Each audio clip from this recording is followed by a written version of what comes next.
বিগত কয়েকটি দিন ধরে একটি কথা বারে বারে সব দিকে ভেসে বেড়াচ্ছে যে ডাব্লিউবিজি 2025-এর কাট অফের যে রেকর্ড ভাঙবে বা যে পরিমাণ ইনফ্লেশন হবে, যে পরিমাণ বাড়বে, সেটা এর আগে কোনোদিন হয়নি। এই ডিলের কারণে প্লাস কোশ্চেন সোজার কারণে বা অনেক কিছু তথ্য উঠে আসছে।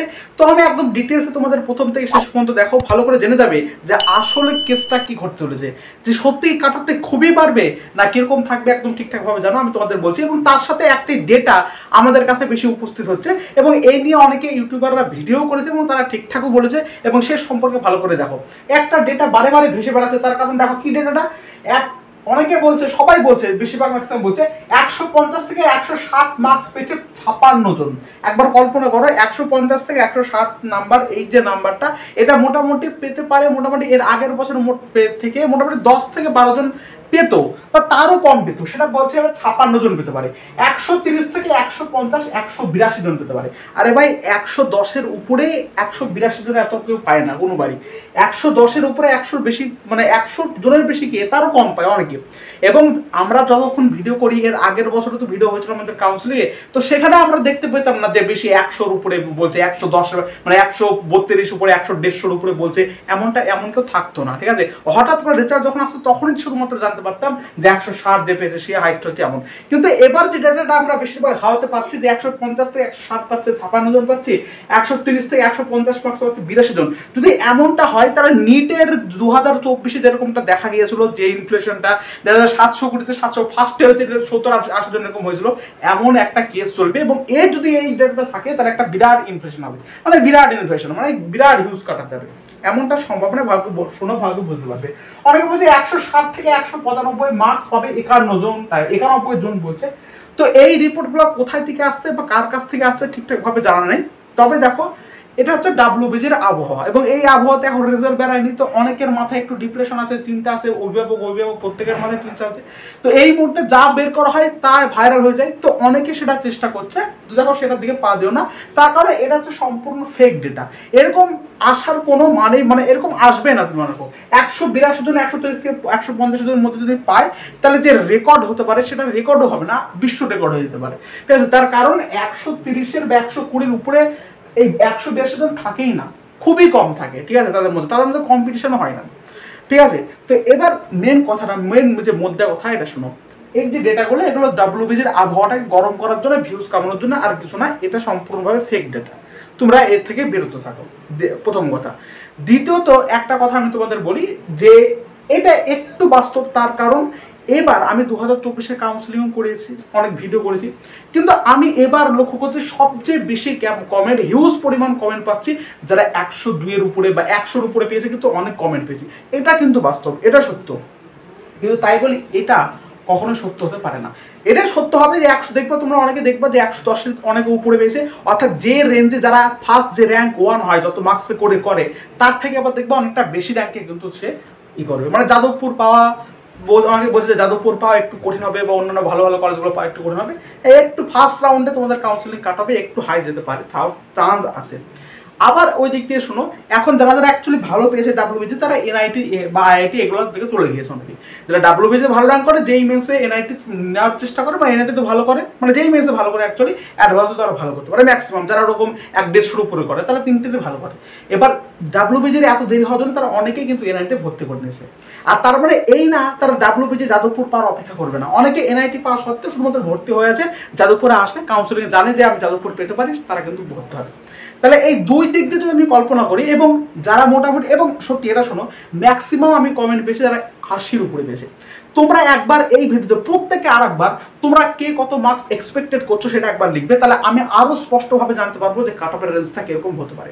দেখো, এই কাট অফটা অ্যাকচুয়ালি কেমন হতে পারে এটা কেউই বলতে পারে না এখন এই মুহূর্তে। আমরা ফার্স্ট রেজাল্ট না বেরোনো পর্যন্ত আমরা আইডিয়া করতে পারি না কাট অফের রেঞ্জটা কি হবে। সব কিছু যে এক্সপেক্টেড, কে কি বলছে এমনটা ভেবে দুঃখ পাওয়ার কোনো কথা নেই। আমি যা বলছি সেটা ভেবে তোমার দুঃখ পাওয়ার কোনো কথা নেই, তার কারণ এটা সম্পূর্ণভাবে একটা expected marks versus rank vaccine করা সব কিছুই। তো এগুলো রেজাল্টের পরে আমি তোমাদের ফ্রেশভাবে জানাবো যে ফার্স্ট রাউন্ডে কিরকম কি কাট অফ দিতে পারে, একদম ফ্রেশভাবে। সেজন্য অবশ্যই সাবস্ক্রাইবটা করে পাশে থাকো এবং কাউন্সিলিংয়ের শেষ পর্যন্ত এই চ্যানেল তোমাকে সর্বদা সাহায্য করবে, প্রতিটা পদক্ষেপে সাহায্য করে। তাই অবশ্যই সাবস্ক্রাইবটা করে চ্যানেলের পাশে যুক্ত হয়ে থাকো, আর কিছু করতে হবে না। সমস্ত আপডেট পেয়ে যাবে, কী করতে হবে, কোথায় কি অ্যাডমিশনে কী কী ডকুমেন্টস লাগবে, সমস্ত কিছু পেয়ে যাবে। শোনো, যেটা বলছিলাম যে প্রথম কথা শোনো যে এবার কিন্তু মার্কসের পরিমাণটা, মার্কস ভালো পেয়েছে এরকম ক্যান্ডিডেটের সংখ্যা কিন্তু অনেকে আছে, তাই বলে এমনটা না, কিন্তু আছে, অনেকটাই আছে, সেটা আমি বুঝতে পারছি। যারা মার্কস কম পেয়েছে তারাও আছে, কিন্তু তাদের সংখ্যা একটু কমই বর্তমানে বুঝতে পারছে, মানে 30 থেকে 40-এর মধ্যে হিউজ পরিমাণ ক্যান্ডিডেট থাকে সেটা একটু কম যাবে এবার, তার ফলে কাট অফের হেরফটটা তাদের মধ্যে একটু কম হতে পারে। কিন্তু দেখা যায় 80 থেকে 110 বা 20 এদের মধ্যেও কিন্তু কম্পিটিশনের মাত্রাটা, যেটা কোনোবার হয় না, কিন্তু এবার এই 80 থেকে 120 এদের মধ্যে একটা কম্পিটিশন হওয়ার সম্ভাবনা আছে। যারা 50-এর উপরে পেয়েছে 110-এর মধ্যে, এদের মধ্যে হিউজ পরিমাণ কম্পিটিশন একটা সম্ভাবনা হয়েছে। তার কারণ 50-এর আগে বা নিচে যারা পেয়েছে বা 30-এর নিচে যারা পায় তারা অলরেডি অনেকেই কিন্তু প্রাইভেট কলেজে অ্যাডমিশন নিয়ে নিচ্ছে। মানে তাই এটাও ঠিক যে এইমাত্র এটাই না যে তারা শুধুমাত্র অ্যাডমিশন নিয়েছে, অনেকে সিট বুক করে রেখেছে, যদি কোনো ক্রমে না হয় ডাব্লিউবিজি কাউন্সিলিং তাহলে আমি সেখানে কিন্তু ভর্তি হবে, এরকম কিন্তু আর কি করেছে। প্রায় সবাই কিন্তু কাউন্সিলিংয়ে বসবে, এবং এটা তোমরা ধরে রাখো যে 2024-এ যে পরিমাণ জাম্প গিয়েছিল 23-এর তুলনায়, সেই জাম্পটা অতটা হবে না, কিন্তু তাও জাম্প যাবে। আমি তোমাদের প্রত্যেকবারই বলে আসছি জাম্প যাবেই, কিন্তু অতটা ডিফারেন্স হয়তো তুমি দেখতে পাবে না। Clear cut? তাহলে এটা বুঝতে পারলে এই যে ডেটাটা এটা সম্পূর্ণভাবে একটা ফেক ডেটা তোমরা মানতে পারো, ঠিক আছে? তো এইসব নিয়ে কোনো চিন্তা করার কোনো প্রয়োজন নেই। ইনফ্লেশন হলে সবারই ক্ষেত্রে হবে, আর ডিফ্লেশন হলে সবারই ক্ষেত্রে হবে, কমলে বাড়লে সবারই ক্ষেত্রে সেটা প্রযোজ্য হবে। তো এইসব নিয়ে বেশি ভাবার কোনো দরকার নেই। তো শোনো, দ্বিতীয়ত আর একটা কথা, যাদের মোটামুটি র্যাঙ্ক খারাপ এসছে, একটু 30-এর নিচে পাচ্ছ বা 25-এর নিচে পাচ্ছ, এরকম অনেক স্টুডেন্টরা রয়েছে। এবার তাদের যদি মনে হয় যে আমার এই মুহূর্তে 25-24 পাচ্ছি, আমি এই র্যাঙ্কে ভালো হয়তো কলেজ পাবো না, আমি জেনারেল ক্যাটাগরি, আমি ভালো ব্রাঞ্চ পাবো না, সেই জন্য আমার একটা প্রাইভেট কলেজের সিট দরকার আছে, একটা ভালো প্রাইভেট কলেজের সিট দরকার, এবং তার সাথে আমাদের ফ্যামিলি ব্যাকগ্রাউন্ডও ভালো আছে, আমরা ডোনেশন দিয়ে ভর্তি হতে পারবো, এবং আমার সেই ব্রাঞ্চের প্রতি নেশাও আছে, তাহলে তোমরা অবশ্যই তোমরা প্রথমে আমি বলবো কলেজে যাও। তো কলেজে যে ডোনেশনটা লাগে সেটা একবার দেখো।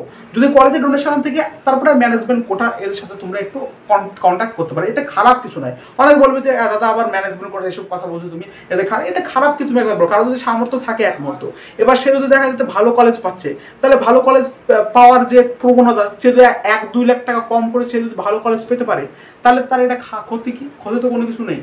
সেজন্য ম্যানেজমেন্ট কোটার থ্রু তোমরা সেটাকে করতে পারো।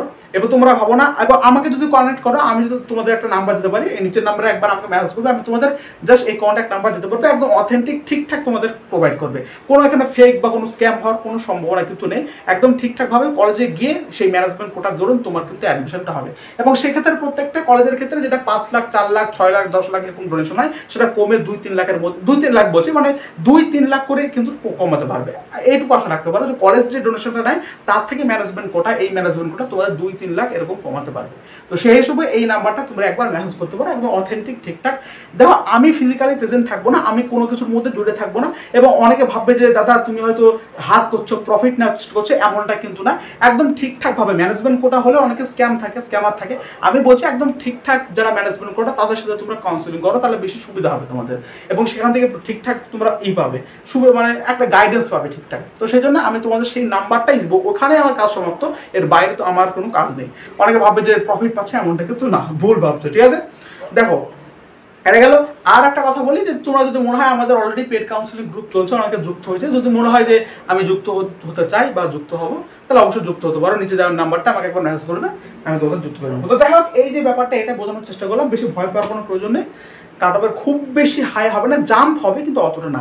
এটাই লাস্ট ভিডিও হবে, এবং পরবর্তীতে যখন রেজাল্ট হবে তারপরে আমি ডিফারেন্স করে ঠিকভাবে তোমাদের ফার্স্ট রাউন্ডে কিরকম কি কাট অফ যেতে পারে এটা বলবো। অবশ্যই সাবস্ক্রাইব করে পাঠাতে